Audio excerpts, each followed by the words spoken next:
Ready for the mosh pit, Shaka Bra.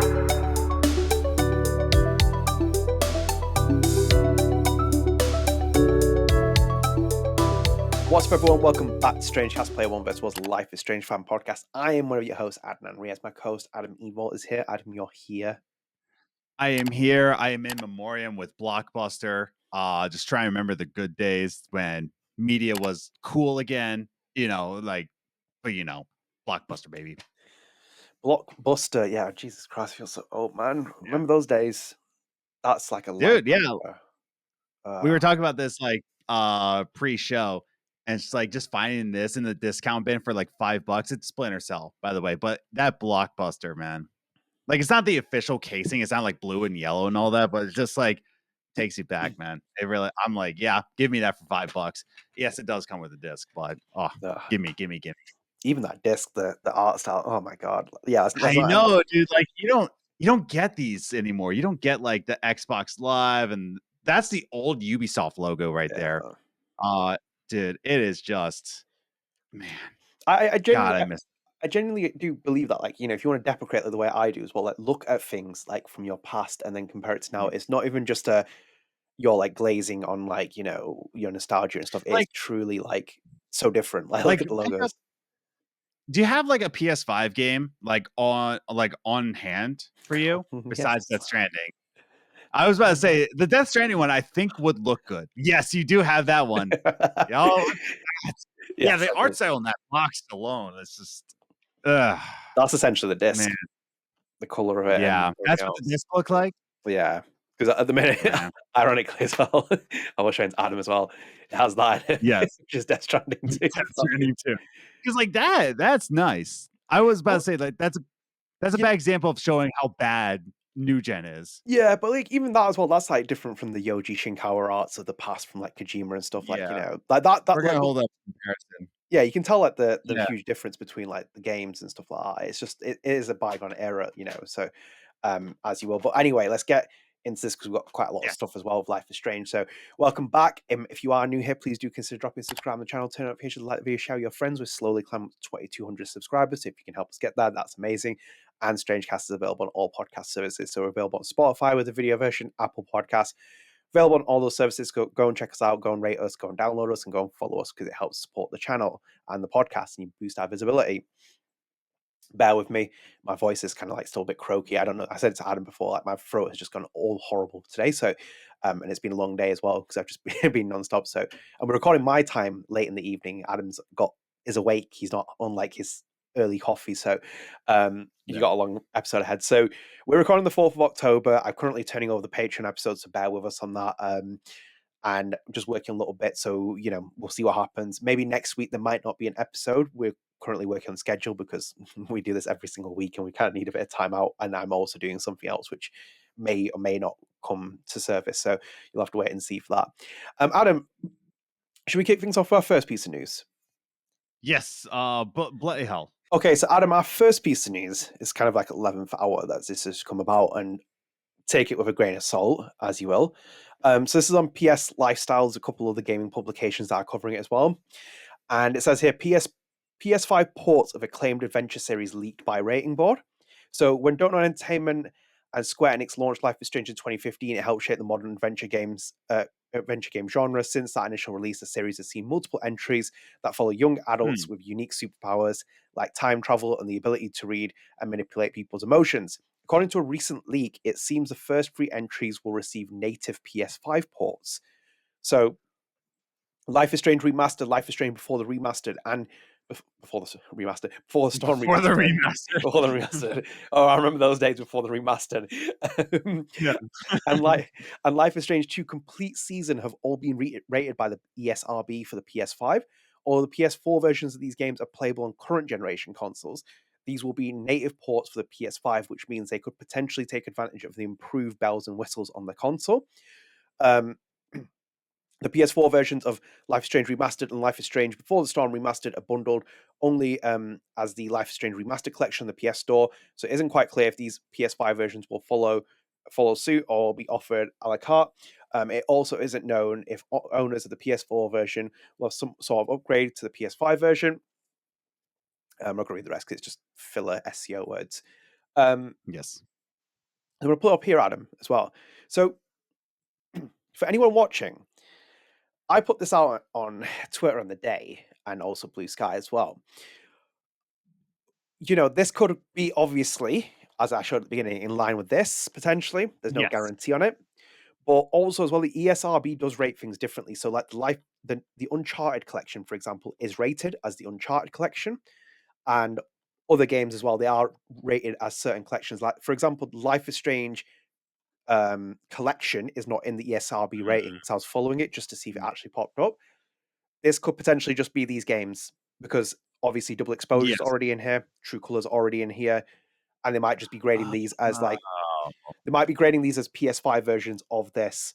However, they might also not be, because if you start like really digging deep into it, because obviously there's, for example, Life is Strange 2 complete season, remastered, Before the Storm remastered as well. So all three there, PS5 versions on the screen if you're watching. If you're listening to the audio, which is on the ESBR website. But if you go down, for example, there's Life is Strange Double Exposure, and it's got all the ratings for all the different entries. Life is Strange 2 on Stadia. Remember those days as well. So like again, separate. So because that was a port, it was released later. Life is Strange Before the Storm remastered, Windows, PC, Stadia, and also Nintendo Switch. So they kind of filter in and out categories. So same with Life is Strange collection, like Life is Strange True Color is already there because it's on PS5 and PS4. However, for that to have its own separate entry makes me very much, especially specifically Life is Strange 2, makes me think that we are getting ports, because this game in here is on PS5. So on the Life is Strange collection, it's on PS5. This is the PS4 port though. Yeah, did you you said you didn't download the codes yet? No, I did not, but if you look at the top here, and try and make sure that no one steals my code as well. I can't do it. On the top of the graphic that is in here, it says PS5 and PS4. So it's Life is Strange 2's PS4 version that's on here, which was natively released on PS4 and also Xbox and PC. Via when Don't Nod was making the game, they didn't actually change anything. The only thing that with the old Don't Nod logo. We'll talk about it in a little bit because we still got a topic. In here, this is the PS4 version of Life is Strange 2. Life is Strange 2 is only being ported onto Nintendo Switch recently. They did ports for Max and all the other stuff they always do with Life is Strange, but it was recently ported, which makes me think that if this is separate, as you can see on the screen here, the Life is Strange 2 complete season, it looks like they are probably going to be releasing these separate because they will make more money. Because, for example, that's a one-off purchase, isn't it? You were actually talking about this to me for ages, because I honestly forgot this was coming out until you mentioned to me in recent conversations, because Adam obviously moved on to PlayStation because he moved away from Xbox, and he's like, I want to buy this because I can get all the games. And then he's like, I don't want to play the remastered versions because they're like all broken and stuff. So then he bought Double Exposure for our re-review that we're doing, and then I bought this because I was like, you know what, I'll just pick it up for the sake of it just to see how it works. Which also I like to thank the YouTube audience for allowing me to purchase it without purchasing it from my own wallet. So thank you for watching. We all appreciate you. But yeah, the Double Exposure, the deluxe edition was on sale for $30 instead of buying me the $60 of cat content, the remasters that I don't like. And I was just like, I don't want to buy this $60 version. And when you showed me like the box art, I'm like, man, yeah, I don't know. I think it's just kind of like, I get it, like why you purchased it, but man, I was just like, God, dude, like it just feels weird to purchase that for me. It's a weird purchase for me. It feels like you had the ick face on you just looking at it. You're like, yeah. It just it's a weird. It's just like, we'll talk about it because it's a topic. Let's come on to it in a little bit. Let's just keep on this, for example, like. Because like them to release this, it wouldn't surprise me if they're doing it separately. Because if you're charging, this was £50, I bought it for. I got it a little bit cheaper, so this was £50 on Amazon. you can sell these individually for more expensive prices. And like, for example, Life is Strange 2 in there is the only thing that's going to get Don't Nod royalties like properly, because like I think we still have our theory about Life is Strange 1's royalties on here, like because it is the remastered version, not the original version. So that makes me think that these ports are going to happen. It wouldn't surprise me because it's quite easy, I think, to do as well, going from the previous generation to the current generation. And you've seen ports as well recently. You know, they're saying Blue Point Games doing these ports. These are just you know, ports. It's kind of like it would make man. God, dude, like, are they gonna sell the remasters technically for a third time, man? Because like the first time, and then that box like you just had, and then they're gonna be like, oh, but remaster the remaster. It's remaster, remake, remaster on the PS5 with haptic triggers. Let's go, baby. Actually, that would be pretty cool. You know, wishful thinking you get any haptic feedback. I don't even think they're going to integrate any new features into it. But which, like, by the way, like I'm trying to feel the effects of the PS5. That like some games, like you don't need to use everything by the DualSense. You don't have to, but they choose to. Like, oh, but we have to. We have to use every feature. It's like, okay, yeah, it's not necessary to use the haptic. The haptic does work in certain places. In other games, it's infuriating because it's like you have to turn it off because it's just annoying. But with this, like obviously, like the remasters getting on ports, it wouldn't surprise me if that's very much like you know, for the TV show, and also to promote that, they did that with The Last of Us, obviously trying to get like, you know, the extra incentives when the TV show was coming out. But I mean, this is obviously it could be pure coincidence with the Life is Strange collection coming out and being on ESRB's website. I checked Peggy. Peggy didn't have anything at the moment before we recorded. Who's Peggy? Peggy's the other rating system board. That's our system board.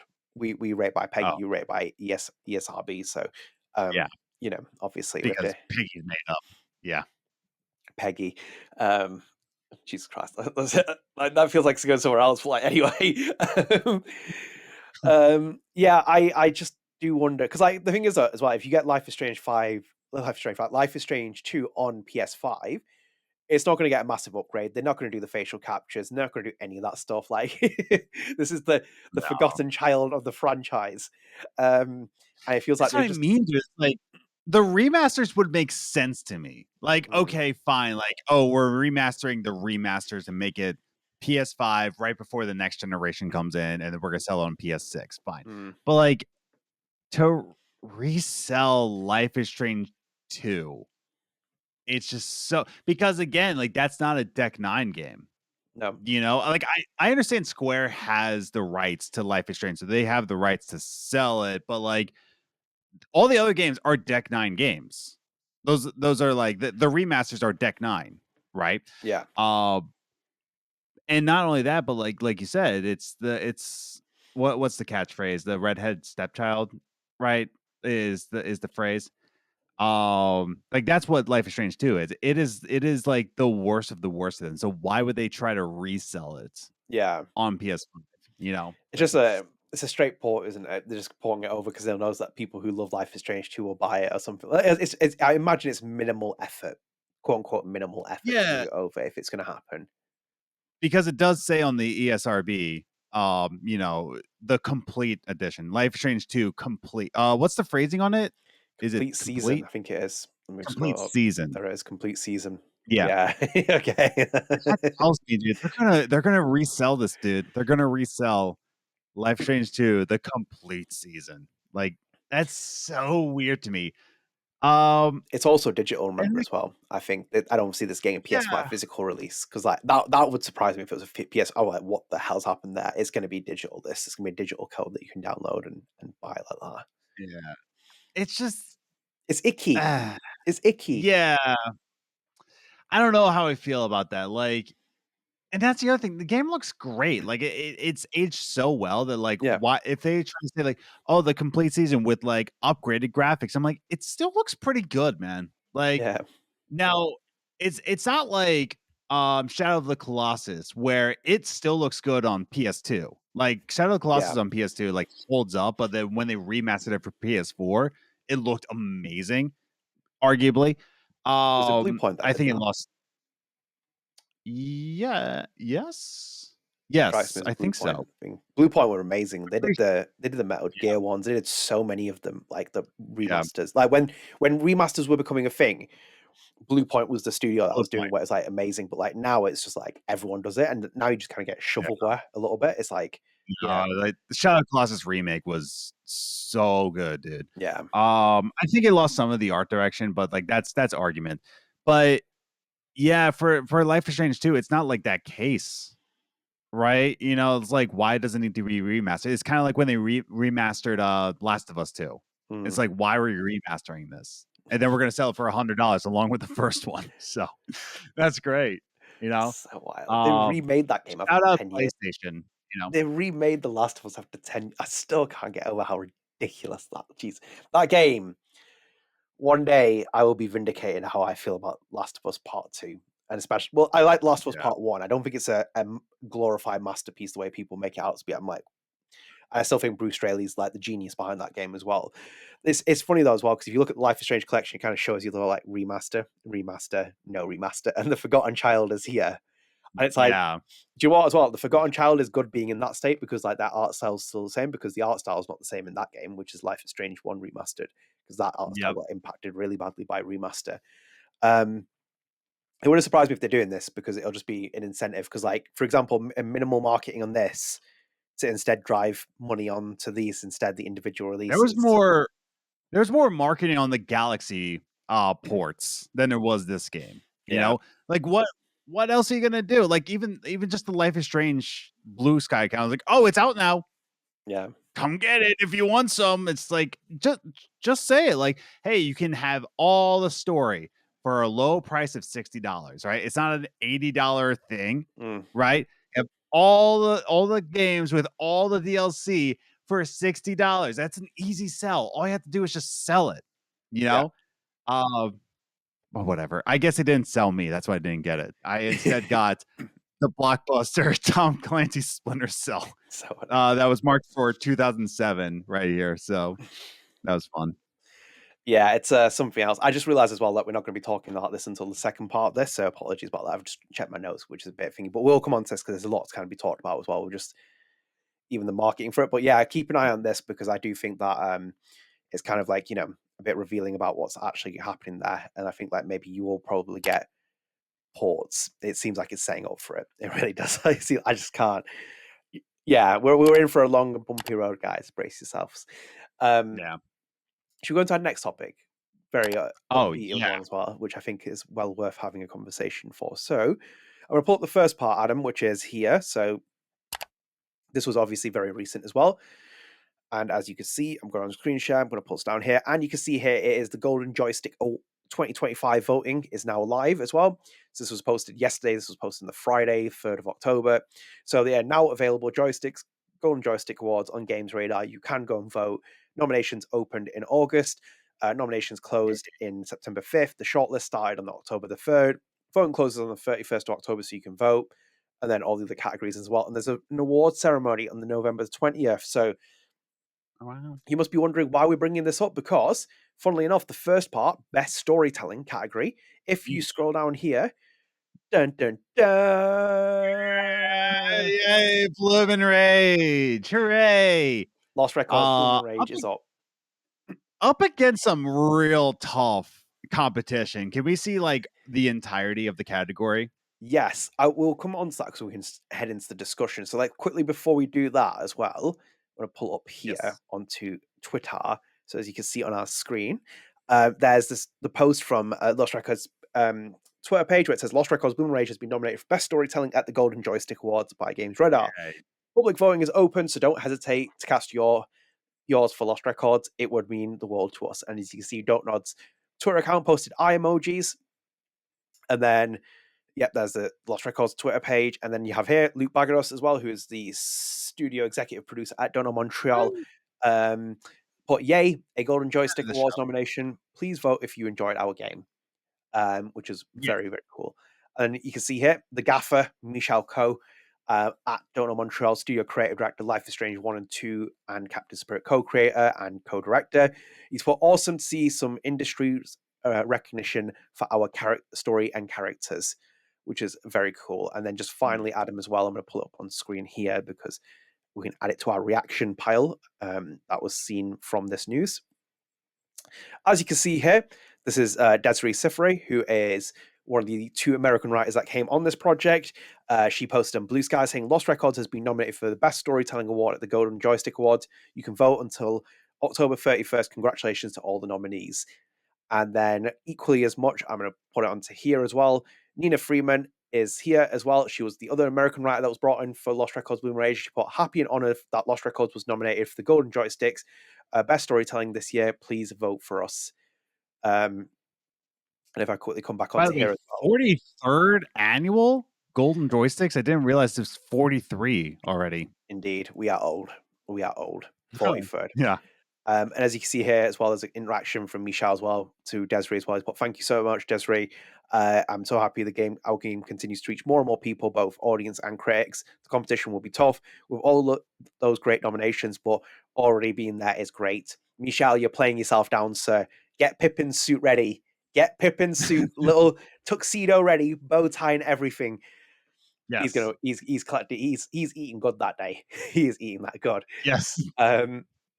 So just getting the reactions out of the way, Adam, I'll post it up over here. As you said as well, here are the list of nominees. Lost Records is in this category for Best Storytelling, and you can see Claire Obscure Expedition 33 is in here. Yuck. Lost Records, please. I'm joking. Silent Hill F's in here. The 100 Line, Last Defense Academy, Blueprints, Mafia the Old Country. I think Kevin Kestis will be happy with that. And then obviously Lost Records Bloom Rage, which I think, to be honest as well, it's done really well to get in that category with all the games. That's what I mean, dude. Like, it's up against some like heavy hitters, dude. Especially Claire Obscure, dude. Yeah. Holy cow.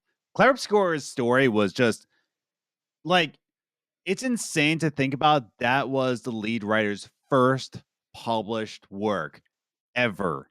Like, they're writers, but like that was their first published work, and it's just the ending of that game. I'm not spoiling it. Was just I contacted her afterwards. I was like, "This is your first game?" Like, first, it's like, "Yeah, it's my first story." I'm like, "I give up. I give up. I give up." So yeah, to be in the contention with Claire Obscure, with Blueprints had some good storytelling. I think it had decent. But yeah, Bloom and Rage, just to be nominated, dude, amongst these heavy hitters. You have to think about it, even Death Stranding 2's not in here, for example. That's what I mean. Which is crazy. Yeah, I'm sure people are going to be like, "Oh, they got snuffed." I'm like, it was a good year for storytelling games. Yeah. But yeah, dude, like, yeah, it's just an honor just to be nominated. Yeah. In this category at the Golden Joystick. So, I mean, props. I voted for Bloom and Rage. I will go against Claire Obscure just to make sure that we get the win here. You voted for Lost Records even after Michel said that he doesn't know why he hates you. That's quite crazy. That. Wow. I don't want to say that I'm a hero, but not all heroes wear capes. Some of them just drink tea out of fish mugs. So in here as well, like obviously the category says love, revenge, happiness, jealousy, camaraderie. Great stories do more than move players from A to B. Best Storytelling Award celebrates the games that engage our emotions with deft scripting and technical brilliance. So this is the only award that Lost Records is nominated. It's not nominated in the actor category. It's not in the music category. We'll come on to that in a minute. Yes, I trust me. I went right to that one. But it's not even in the indie game category. I don't know what you're defining as like how self-published. There's an indie self-published. Yeah, and it's not in there. Which is now keep in mind though, like if we go to that self-published one, like there's some games that could be. Now I did play Sword of the Sea. Oh my god, so good, dude. Oh my god. But yeah, like, and I don't want to say like indie games because I work for indie developers. Like, it will be an honor just to like be a part of a game that gets nominated. But of course, Silk Song gets on here. Of course, Lonely Mountain Snow, of course, would be in here. Deltarune has to be in here. Hades 2 has to be in here. Like that's not even an option. But yeah, like self-published I is just find it Donut. Like, weird. yeah, it is very weird. Unless that's measuring the entire quality of the game, and then you question the technical limitations of Lost Records, etc., etc. But like, I still think that's Yeah, strange that it's not in there. Like as a like a category, I just find it really weird that it's not in that category for it is self-publishing. very weird. And then it's Yeah, obviously it wasn't in. Oh, I don't go back to that. The other one, best just indie games. plain old indie games. Yeah, Plain old like Wonderstop. Wanderstop would definitely be in here. For sure. Citizen Sleeper 2 is a big one. Blueprints. Hallelujah Blueprints. Love Blueprints. Um yeah, like Fire. Caves of QUD. Deep Rock Yeah. Galactic, Survivor, Skin Deep, hurdling, baby steps. Baby Steps. Baby Steps has to be in there. It's just a bit of a strange Uh one, to be honest. Like, I just didn't. I it is thought that very they would be in strange. there. I'm Now, if we go back to the music though, gonna have to skip forward. yeah, Best game expansion, best best audio design. audio, boom, soundtrack. Okay, so I haven't heard the Silent Hill F, but you know it's gonna be a banger. I've never even heard of that game. Eric No, You have not heard of that. South of Midnight. That soundtrack Olivia. is bonkers. Yeah, Olivia, of course, but like bonkers soundtrack. Deltarune, of course. I believe it is. I'm pretty sure they got the same composer as they did for shoot, Undertale. So that one's gonna be a banger, Ooh, of course. I don't like the fact that they don't name the composers here Developer, yeah, I and know. publishers. I don't I like saw that. that. I really don't. Thanks for voting for it. Thanks for voting for South of Midnight. Yeah, no, I noticed that too. I'm just like, Mm, if my music was nominated and it's like by developer, I'm like, excuse me. yeah, especially for gaming publication, I don't like that. Claire Obscure's in They're there. obscure. The Like, thing is though, like for yeah, me, I just can't see how Lost Records isn't like the soundtrack. Like there's debates with Life is Strange. I think Life is Strange's franchise has been snubbed so many times in music. It's absolutely 100%, daft as you would call it in the British way. But like it is stupid. But Lost Records should be in here. The Yes. composition of that soundtrack by Milk and Bone and Ruth Radley, and then obviously Nat Walker, Adam Miller, Nora Kelly Mhm. all having involvement in the soundtrack. That soundtrack is fantastic. It's brilliant. Yeah. It's really done well. It is hand scored. So it's like, how is that not in here? Like I think how many licensed songs are there in that? I think "See You in Hell" is licensed as quote unquote part of the game, but also is a licensed Yeah. track. And then "Fog which is in the game, and then was Milk and Bone again, but still the game is scored originally. So it's like, how is it not in here? Like it's just weird for me. I don't understand that one. Like I'm I don't heartbroken that get it. Olivia Lepore is not nominated for acting performance, but like that's because it's such like a Yeah. difficult category. But like for soundtrack, I thought it's given that it would probably get at least some kind of nomination recognition. But that's pretty like crazy for me though. Yeah, like I of course love Expedition 33's music. Like that an 8-hour soundtrack and that's your first soundtrack ever. That's amazing. Sword of the Sea of course is a banger soundtrack. But yeah, Lost Records not being here, man. Like that's a little weird to me. Deltarune, of course, you got to put that in. Um South of Midnight It's just deserves to be in here. I'm Oh my sorry, god, it's Games so Radar. good. If you're watching this, you can keep your Alex Chen jacket because I don't want it. But like, I think it's Mhm. just poor that you haven't put the composers on that. This is like a really bad look that your composers aren't listed on here. Whoever the composers Yeah. are, the number of them, I just think this is really poor. It's like give the people who are actually nominated for this Well, category the recognition. like go back to like storytelling, right? They don't say who the writers are. Yeah. You know what I mean? Actually, on Like we top of don't that, list the writers. if Yeah. you actually go back to the beginning, ironically, because now that you mentioned it, if you go back here, jeez, I'm going to go all the way back to Oh god, it's gonna make me go all the way back. Like scroll. Yeah, let's get this website sorted as well. Right, so we're going best games expansion, studio of the year. Don't see Don't Nod, isn't there? Studio of the Where Year. is that? Oh, best Nope. remake and remastered. Let's stop normalizing this behavior. Like just remaster things to get awards. I'm sorry, call me cynical and whatever else, but at least I don't eat slop. Scrolling down here, keep going. Jesus Christ, this was not a very good idea than putting this down here for me to scroll back. They just wanted me to commit to voting. Best indie game. There, I'm going to skip down again. Best visual design. Ooh.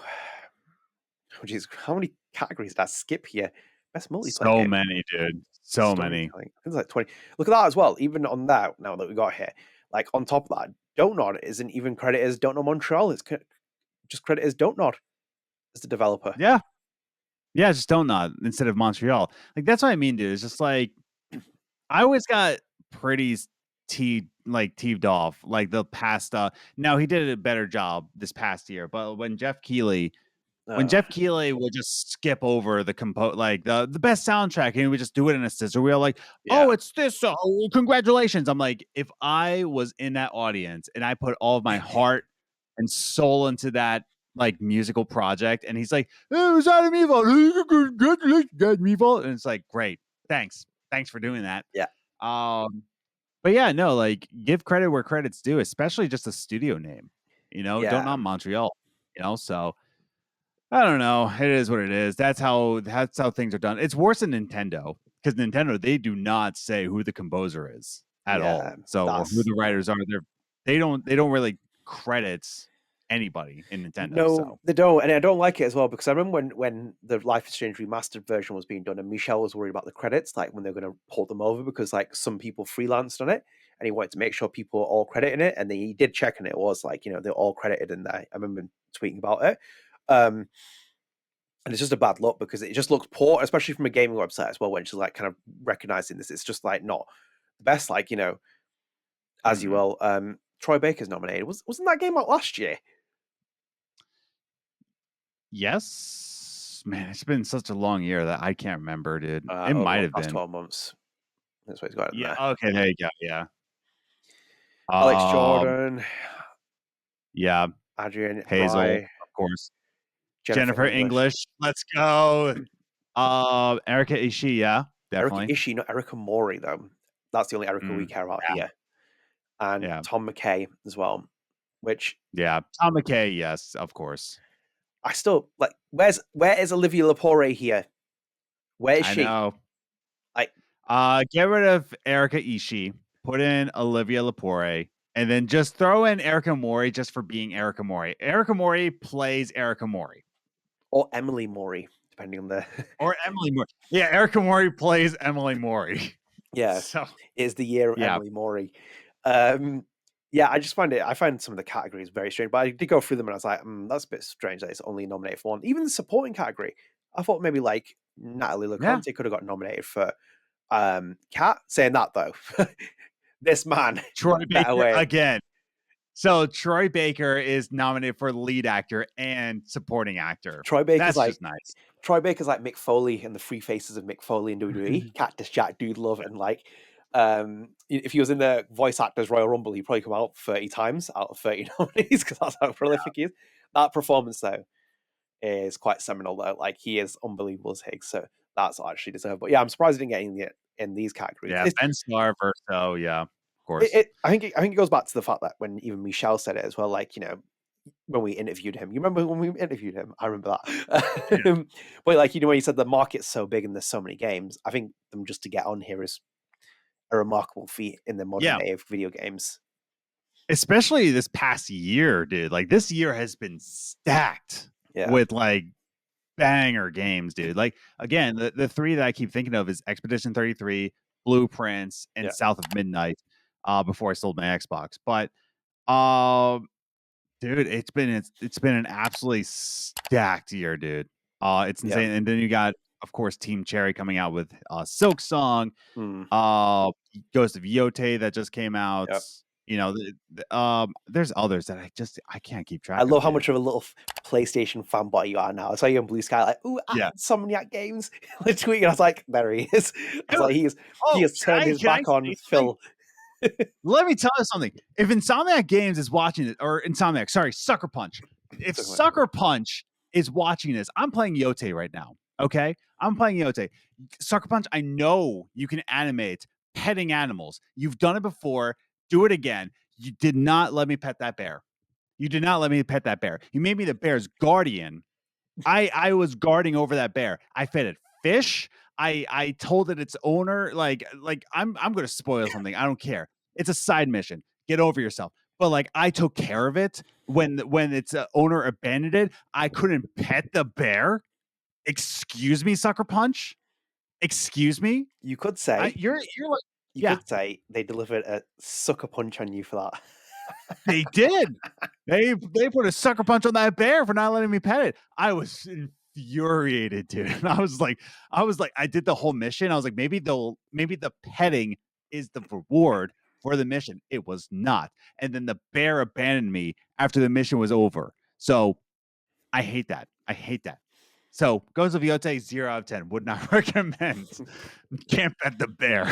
So but no, Ghost of Yote is great. In Lost Records.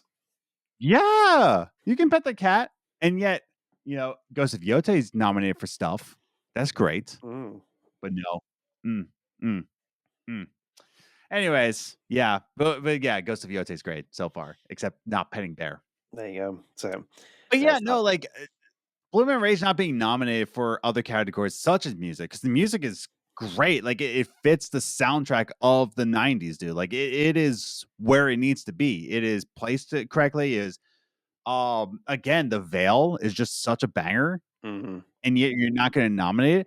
I understand Claire Obscure has to be there and South of Midnight because those are phenomenal soundtracks. Those are insane, dude. I just feel like we could have made room for Bloom and Rage specifically because that was a very well crafted. And again, Deltarune, I guess you have to put in, but like, such a shame, dude. Such a shame. Yeah. Completely. Whatever. It is what it is. They'll be nominated in the BAFTAs. It'll be fine. Yeah. Also, as well, what's really weird is that Life is Strange Double Exposure isn't in this list because of like a really weird like time frame. Because it's like, so for example, the game must have been released between November 1st, 2024, when core 2024 voting closed, and October 3rd, 2025, when core voting begins. So it came out on in the late end of October. Oh no! Are you kidding me? Sad. Aisha Farah and all the other cronies that worked in Double Exposure would have been writing Michel under the sun right now. Like, I don't know why you're trying to downplay it. We can't wait to review that later this month. Oh God, we got a preview of that earlier, so like wait until you get to that point. She could have wrote Michel under the bus. Like that's what would have happened. So like like I don't know why you downplaying the team on Life is Strange Double Exposure and their compelling storytelling writing. They write everyone under the bus at this point. It is interesting though. So best of luck to them. Hopefully they get nominated and they, hopefully they win and they go there. I'd like to see Pippin and also Bao come in their little tuxedo suits, dapper to collect these awards. If they win above Claire Obscure, they better put respect behind Don't Know Montreal. They better put, every investor needs to go in and go throw their money at Don't Know Montreal because like that's just it. It's being held in London on the 20th of November as well. Ooh. Well, there you go. You could go. You could just like crash in and be like, "Where's Pippin? Can I pet Pippin?" I know Oscar Gilbert watches this in his Don't Nod office because he's like a big fan of StrangeCast. So you better be watching this and be like, okay, I'm going to write a check for Luc and Michel to get on a plane to the UK. Bloody hell, there they go, flying over the UK and they come here. That's what I want. It's like, you better write that check so they can come and collect the award. So yeah, let's hope. See, I still think the music's this big snub. That's just a bizarre one for me. That's like it is ridiculous. Absolutely is. Yeah. Like again, that music again. I cannot emphasize. I'm not even going to sugarcoat this. That soundtrack would not win over Claire Obscure's music. I'm just going to put that out there. That soundtrack is just. I still listen to it like constantly, and it's 8 hours, dude. In his first soundtrack, like Lorient to start, better win every single award that he is nominated for. Like that is an insane soundtrack. But South of Midnight 2 is also. But yeah, no, snuffed entirely just from a nomination. You know? Yeah, nomination is just a big one, to be honest, as well. I should be wearing my Ruth Radley top so I could come on and represent it. But like, yeah, I think it's a big snub. So as you will. So Yeah. Adam, I think we only have one big topic left in this part of the podcast, and then we've got Yes. Actually, have I done this wrong? Some squish. Some No, squish ones. it is just the one. So and then we've got a couple of miscellaneous. So let's go into our next piece if you're ready. Oh, I'm so ready, dude. You are ready. So ready. You were born ready, and we are going back to our screen share. So I'm going to pull us back up here. As you can see here on the old Twitter, September 30th, Katy Bentz, Life is Strange Before the Storm, Life is Strange True Colors, Steph Gingrich herself posted here saying, "Happy Wavelengths anniversary. Words will never truly be able to express my gratitude and love for this experience. Life is Strange Wavelengths came out 4 years ago today. As you can see, Katy has done a video where it's the sequence from Wavelengths with Mikey North and Steph Gingrich. As you can see at the bottom, Dylan Winfrey is at the bottom doing the mocap, and also Katy is doing the mocap at the top. They weren't in the same room; it was separate. But as you can see here, Katy continued the post. I just kind of saved them all.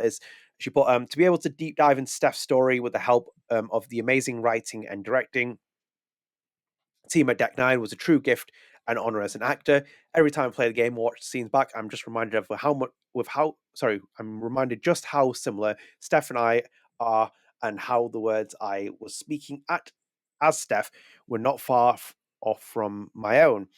And I think that connection, though I didn't realize at the time, subconsciously built into the depth we needed. By the way, if you wonder why I'm like really slow, not just because of normal symptoms, but it's been a long day and I'm dying here a little bit because of my normal symptoms, you said. Well,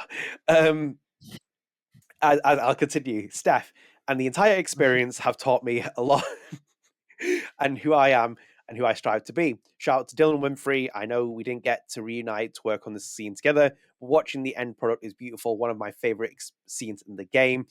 Thank you to everyone who has played Wavelengths. So, Katy Bentz marking Wavelengths' anniversary. Adam, do you know who didn't mark Wavelengths' anniversary? Oh, who would that be? Who would that be? Indeed. Mr. Kiryu and his Enix team. That's what Yeah, Square. No one. I don't even Deck 9 even tweeted about this. I posted on social media about it. I was like, I was like, okay. So we're forgetting, is this the Forgotten Child as well of like DLC component for this game? No, well, it's weird. Wait, hang on. Hold on a second. What are you doing? Can I screen share something real quick? Yeah, of course you can. Yeah. We actually have an image here of Square Enix during the anniversary here of what they look like. So we do have footage here for all the listeners of where Square Enix was with all the Life is Strange anniversaries. Square Enix. It looks like the Clare Observatory, not the Clare Observatory, the Everett Observatory from Double Exposure. That, oh god, there's some inspirations there. That's what they must be looking at, the Deck 9 writing team. That was on Double Exposure. Like, oh, look at that. That looks like a really cool image. Let's make that in the scene, Double Exposure, and make the rest of the story points not connect. Yeah, they must be busy doing things. But yeah, I saw Katy posted that as well on Instagram, and then even Dylan Winfrey was in the comments, and he was saying, like, I didn't actually see those scenes play out, like in the mocap and stuff. I think he hasn't seen his mocap stuff in Thingy, which was quite cool. So it's like, oh, that's quite nice, like little touch from that. But Wavelengths was an interesting piece, like obviously heavily impacted by the pandemic, kind of like played into those themes. It's a shame it was so restrictive because it, like, you're kind of in double exposure, you're kind of in Haven Springs with True Colors. Can we not just like make Steph walk outside and interact with people? Like maybe just reuse the assets if you need to, and like make it a bit more exploratory, like, and kind of play into it. It is a very much a heavy Steph centric piece, but ironically, I think like it comes even more better to life with Rosie Four's book, Steph's story, because I feel like that's where it feels like it's truly kind of like taking Steph into her own kind of place. But Yeah, it was an interesting piece. I think it just needed refining. Steph Wavelengths as a DLC piece. Soundtrack's very good. Obviously, I think it's very, very good. Obviously, Oh big yeah, shout out to Steph all the Trivison. licensed tracks are great, dude. Yeah. Steph Gingrich, of course. But like that's the thing, man. It's just like the original stuff, the licensed stuff. I think it was a good vibe. I thought it was a great DLC. I wouldn't say great. It was a DLC. It was a DLC. Yeah. I'll say this much: it was a proper DLC for what the game was. Right. There's not much you can say beyond that because there's some DLCs that come out and it's just like it just didn't fit, you know. Yeah. But like I don't know. I think this is what a proper DLC looks like. Do we remember how much it costs? It was in the when it Ultimate came out? Edition, the True Colors Ultimate Edition with the Did I remasters. get the ultimate? You did. Did I get the Ultimate We Edition? reviewed it. I guess I did. Yeah. I guess we did. Yeah. Those are the good times, Adam. Those good times are gone. They are. And no, then the good times of us reviewing all the patch notes for the remasters. So. I miss those days actually. That was quite fun. That we'll do Double Exposure Yeah. 2s when it comes out. We'll do the patch note like patch covering note. that.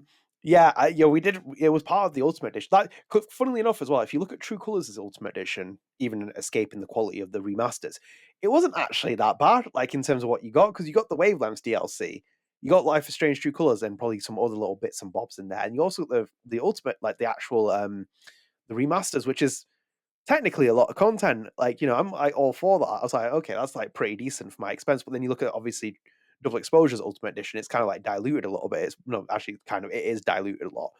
But it was an interesting DLC component.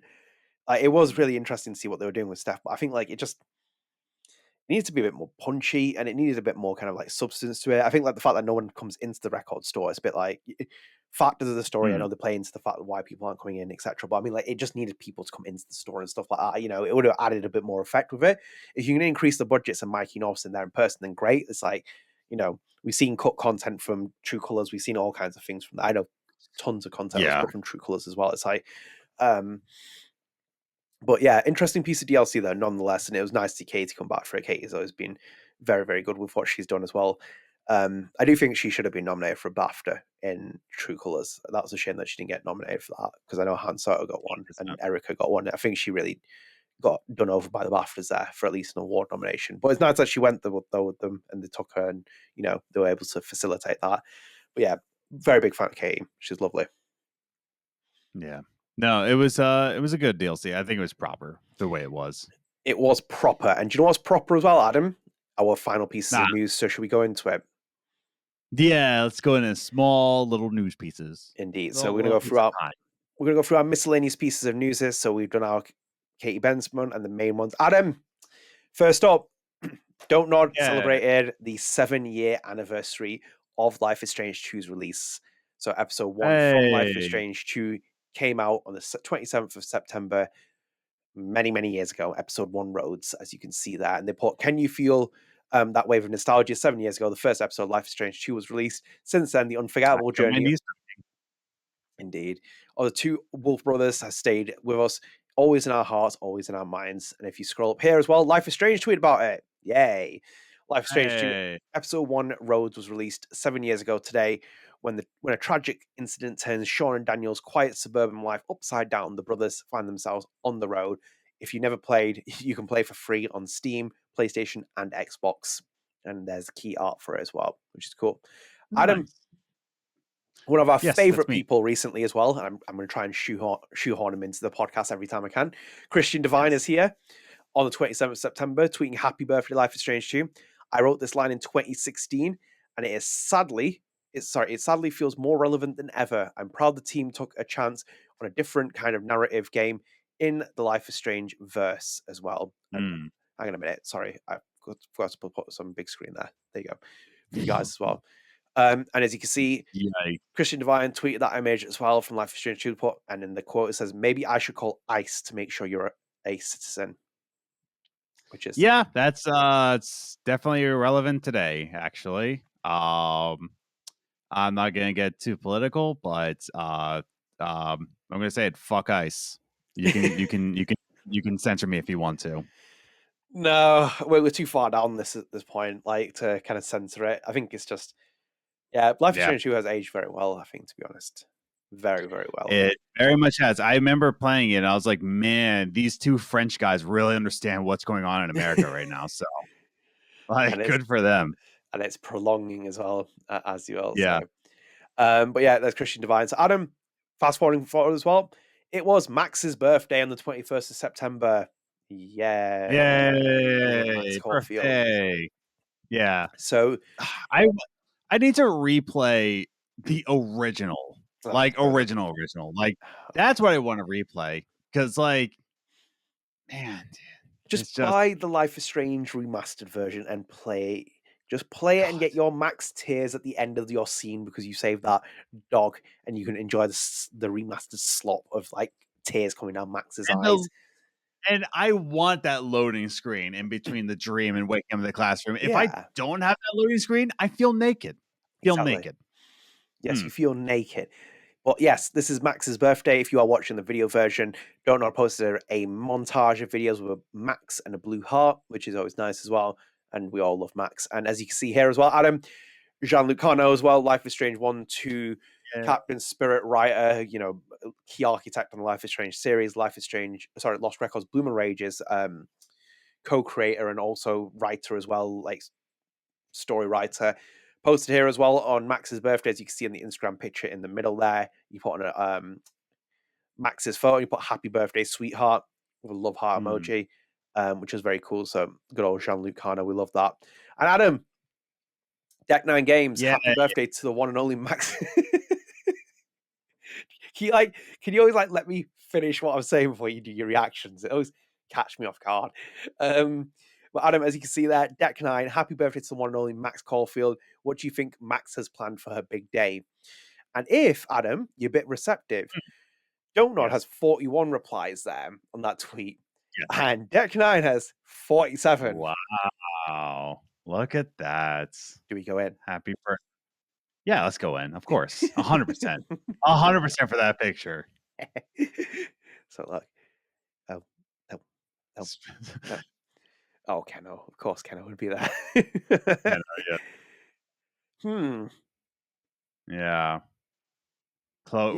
Made by wife, Chloe Elizabeth Price. That's so funny. Yes, this is Max and Chloe and not totally Cesc Fabregas and his wife. For people who don't know, Cesc Fabregas is a football or soccer player. He's currently the Como manager in Serie A. Of the Italian football leagues, and he is a former World Cup winner, Spain player, Arsenal, Chelsea player. This is where my repertoire helps. Of course, it'll be Metasaka that posts that. There's a lot of dang, dude. There's a lot of wife celebrating with her wife, and then going back. Like a lot of people are just like probably dinner with her wife, Chloe. Like they are just. Oh, yeah, she is definitely spending the day celebrating with her wife, Chloe Price. Do you feel like this was coordinated? There's a lot of capital wives here. Yeah, dude. I don't know if this is bot work or like this is a coordinated attack from like the Facebook page. Oh, this is interesting. Maybe we should just turn the podcast into this. It's kind of like interesting to see that.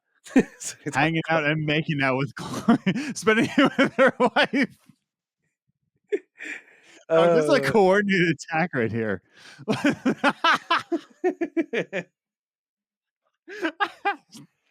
This is Abby's burner account.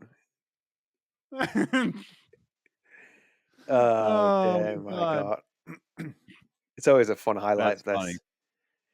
She's manifesting a new game where we get a return of Sean, and another new game we get a return of Alex. That's interesting. Well, that's weird. Hey, Adnan.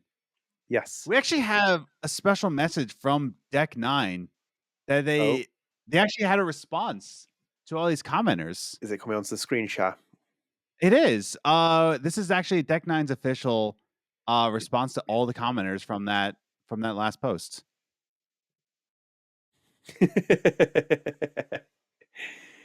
Oh, Troy McClure. Rest in peace.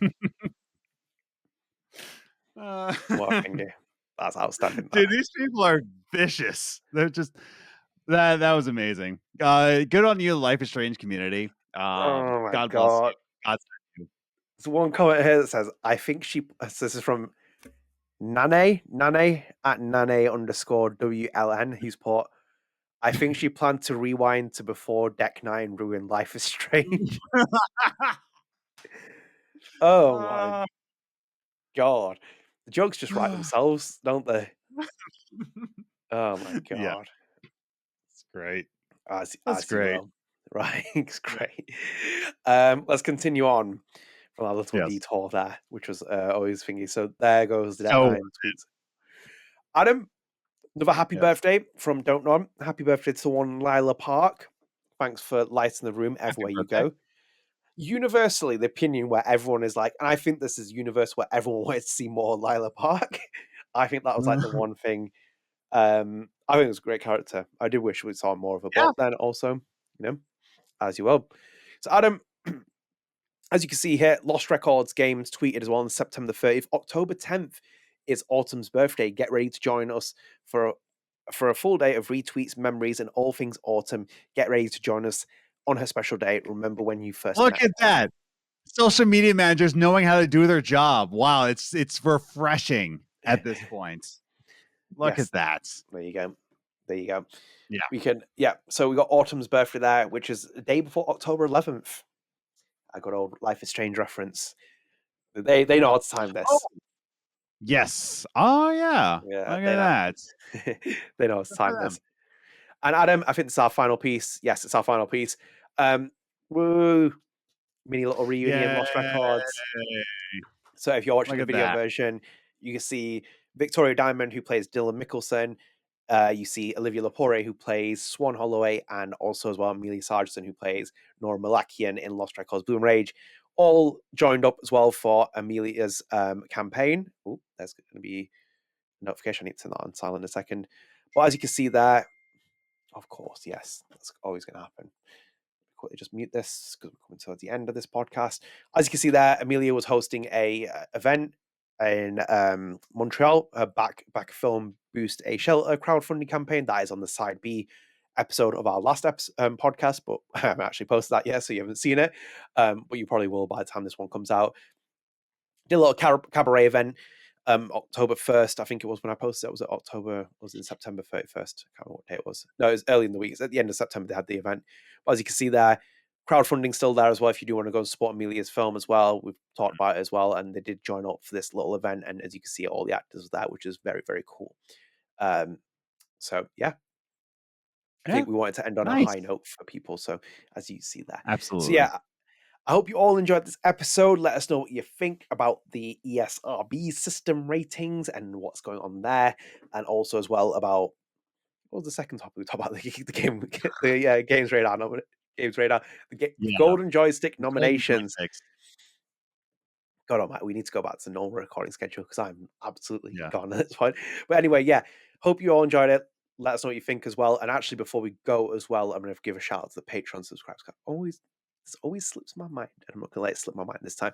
So big shout out to our Patreon supporters: Kevin Lackner, Sunday, Clare McLoughlin, Yellow Flash, Jake Churchill, Carly Gordberry, Kevin Kestis Clark, Mr. Anslemy, Spunger, and The Lost Fan. Thank you for joining as well onto the Patreon tier. So that's really appreciated. So big shout out to you guys. Stay tuned. Obviously, the Patreon custom built episode will come later this month for you guys to build something.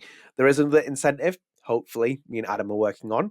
So just wait on that. And then also as well, a previous incentive that was on there, that is in the works now. So bear with me with that. It's not completely disappeared. It's just in the works.